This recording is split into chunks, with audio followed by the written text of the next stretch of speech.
우리 음악은 약간 뉴스 데스크 분위기로 해주시면 좋을 것 같습니다. 감사합니다. 항상 좋은 영상 만들어주셔서 감사합니다.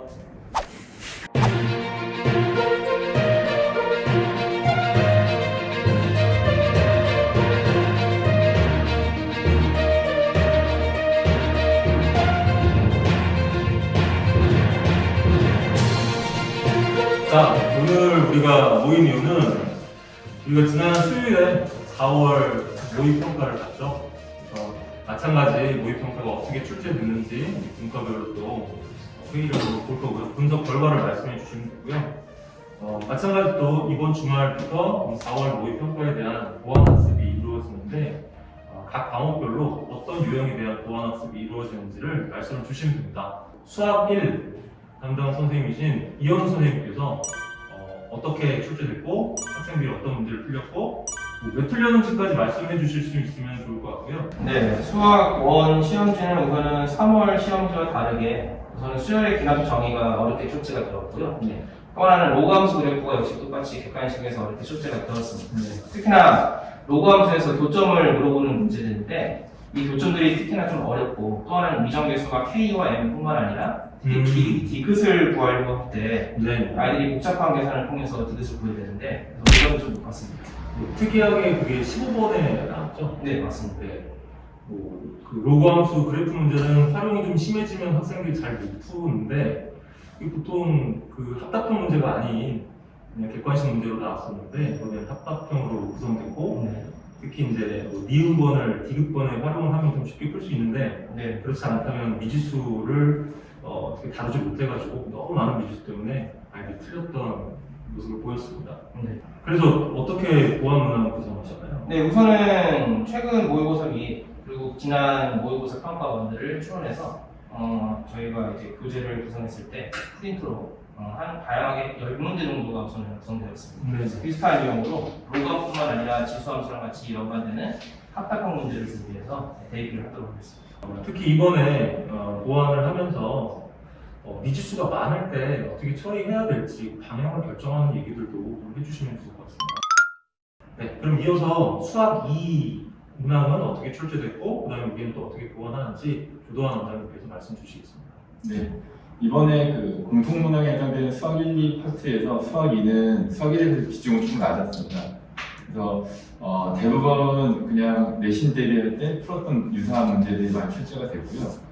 변별력이라고 할 수 있는 문제가 이제 22번이 있었는데 22번 문항은 3월과 마찬가지로 정적분으로 정의된 함수랑 그다음에 다항식 결정이 결합된 문제가 출제가 됐습니다. 네. 문제가 뭐 특이하거나 하진 않은데 역시나 계산량이 많고요. 그다음에 아이들이 끝까지 풀어낼 수 있는 그런 어떤 힘이 있어야 되는 문제여서 그 다항식 구성 문제 중에 지난 예전 기출 문제 중에 비슷한 문항들이 좀 많이 있었습니다. 그래서 그 문항들을 충분히 학습하면 다룰 수 있는 문항들이어서 일단 아이들이 약점번 할 수 있는 문제로 최근 또는 예전 기출 문제까지 해서 다항식이랑 정적분 정의함수 결합된 문제를 같이 구성을 좀 했고요. 조금 그 부분 많이 어려운 학생들은 기본 문제들도 다룰 수 있게끔 내신 문제들 중에서 일부를 포함을 시켰습니다. 저 말씀 주신 와중에 우리가 이제 변별력 문항을 다루기 위해서 필요한 기초 개념에 해당되는 문항들도 다 구성을 한 거죠. 네. 단계별로 원래는 이제 한 쉬운 문제를 5문제, 그 다음에 중간 난이도를 5문제, 그 다음에 변별력 문제를 5문제 정도로 보통 구성을 하는데 그래서 그 기초반 학생들이 변별력 문항이라고 해서 그냥 바로 그냥 포기하거나 그럴 게 아니라 최대한 어떤 개념적인 학습을 할 수 있도록 문항이 다 구성이 되고 있습니다. 그리고 이제 수학 1하고 수학 2는 사실 이번에 나왔었던 문항들이 뭔가 이렇게 특이했었던 문항은 아니었던 것 같아요.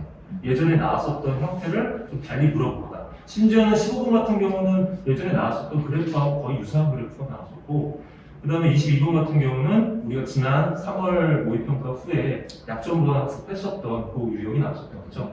네.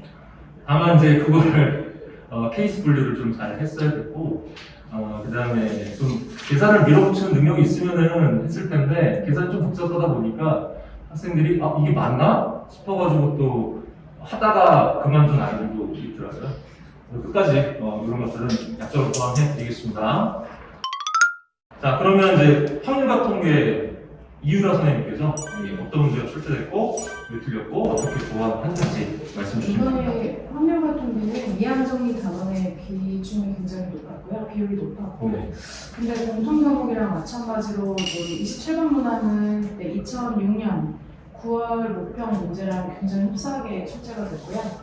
그다음에 29번 문항은 또 21년 수능 문제랑 비슷하게 출제가 돼서 좀 특별한 거는 30번 정도 무난하게 출제됐다 이렇게 생각이 듭니다.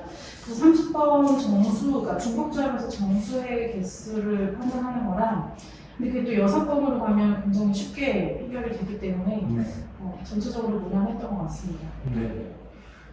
저는 오히려 이제 29번에서 네. 아이들이 또 저번과 마찬가지 케이스 분류를 잘 못했을까봐 그것 때문에 좀 걱정을 했었고요. 그다음 30번은 또 이제 주관에서 이제 걱정을 했었던 건 뭐냐면은 그 작거나 같다 최대값에 대한 조건이 여러 개가 있을 때 그걸 또 그건 기본 문제잖아요. 원래는 그걸 처리를 못했을까봐 그게 좀 우려가 됐었는데 다행히 그 부분은 아이들이 좀 잘 했었던 네. 것 같아요. 기하 과목에 대해서 김영식 선생님께서 어떻게 출제됐고 아이들이 무엇을 틀렸으며 우리는 무엇을 보완하는지 말씀 주시면 됩니다. 네. 이번에 기한에는 기본적으로 그 도형의 기본 성질하고 정의가 이제 관련된 문제들이 많이 나왔고요. 근데 이제 전체적으로는 뒤에 이제 사전 문항 3개가 애들이 가장 어려워했는데 그쪽은 계산도 약간 복잡했고 그리고 그 중학교 도형에 이런 기본 성질들이 좀 많이 추가돼서 이제 그 복잡한 계산을 정의를 얼마나 잘 활용시키냐에 따라서 그게 난이도도 결정되는 그런 시험이었습니다. 근데 저번보다는 기하 선택하는 학생들이 좀 많고요. 저번은 사실은 다 맞거나 그랬었는데 이번 거는 좀 뒷부분에서 좀 틀린 것들이 보이고 그 사실 저는 고민했었던 게 뭐냐면은 유형은 그 2차 곡선 유형은 동일한 유형이었던 것 같은데 그 두 2차 곡선 교점 관련해서 하는 거. 그럼 이번에 아이들이 흔들렸었던 게 벡터 때문에 흔들리는 건지 아니면은 그 단순 계산이었는데 저번하고 비슷한 계산인데 복잡한 계산 때문에 틀린 건지 그것 때문에 조금 제가 의아했습니다. 근데 학생들이 보면 29번 같은 경우는 기존의 유형이지만 그래도 계산이 약간 좀 복잡한 느낌이 있어. 벡터가 처음 나와서 벡터에서 전체적으로 원어민을 넣고 30번 같은 경우는 이게 이제 그 성분을 넣고 계산을 해버리면 너무 복잡하게 가고 하지만 이제 이게 그 3월 30번하고 비슷하게 그 어떤 합동이나 이런 도형의 성질을 찾았으면 좀 그래도 접근이 쉬웠는데 근데 그게 어떻게 되냐에 따라서 좀 많이 다르죠. 그렇죠. 그 같은 기하 문제라도 또 발목 나오고 합동 나오고 하면은 아이들이 좀 많이 틀리는 경향들이 있죠. 네, 미적분 과목에 대해서 노성민 선생님께서 어떻게 출제되고 학생들이 어떤 걸 틀렸고 보완학습은 어떻게 구성하셨는지 말씀 주세요. 미적분은 꼭 나와야 되는 필수 문항들로 이제 구성이 된 것 같습니다. 그래서 튀는 유형이나 아니면 우리가 예상하지 못했던 유형들을 보이지 않고요. 대표적으로 아이들 오답을 좀 살펴보면 28번, 20번, 30번에서 오답이 좀 몰렸는데 그 출제자분들께서 그쪽에 오답을 내기 위해서 노력을 했던 것 같아요. 28번 급수 같은 경우에는 계산량이 좀 복잡했습니다. 그래서 교육청에서 제시한 모범 답안을 보면 아이들이 해석을 하기 힘들 정도로 이제 복잡하게 했는데 사실 학원에서 저희가 가르치는 도형적인 성질들을 조금만 더 이해를 했다면 접근을 잘 할 수 있지 않았을까라는 아쉬움이 좀 남는 거였고요. 29번도 더 쓴 점이 를 활용한 도형 문제라서 아이들은 오히려 이제 이 문제를 좀 더 쉽게 받아들이지 않았나 그랬던 것 같습니다. 라고 생각이 드는데 28번, 29번 전부 다 이제 대각 공식이라든지 미적분에서 썼던 사역함수에 관한 그 지식들을 활용하면 좀 더 용이하게 풀 수 있는 문제들이라서 아이들이 기하에 대한 학습을 이 단어에서만 국하지 않고 뒤에 있는 것들도 좀 면밀하게 쓸 수 있도록 연습을 시키는 게 좋겠다라는 생각이 들었습니다. 30번은 원래 이제 미분이나 적분에서 함수를 활용한 문제들로 출제하는 편인데 지금 범위가 협소하다 보니 이제 극한으로 정의된 함수로 이제 출제를 한 것 같고 특이한 건 유리함수와 직선의 위치 관계를 물었기 때문에 아이들이 이전 과목, 수학 이전 과목에 대한 지식을 많이 잊은 학생들은 좀 접근이 어렵지 않았을까라는 생각이 좀 들었습니다. 오히려 저 논술 수업 듣는 아이들에서는 28번을 30번보다 많이 틀린 그런 모습을 좀 보여줬었는데요. 근데 28번은 사실 말씀하신 것처럼 무슨 교육청에서 발표한 달금이나 뭐 이런 것들을 가지고 푸는 것보다는 그냥 대각공식 써가지고 풀면은 간단하게 나오잖아요. 그래서 그런 것들을 이용한 아이들은 진짜 시간을 줄일 수 있었는데 그렇지 않으면 사실 손을 못 댄 경우들이 있었습니다. 자, 이렇게 수학대가에서는 학생들이 어떤 문항을 틀렸는지를 파악해서 항상 그 주 내로 보완학습을 진행하고 있습니다. 이번 주도 마찬가지 말씀 주신 대로 보완학습이 이루어질 예정입니다.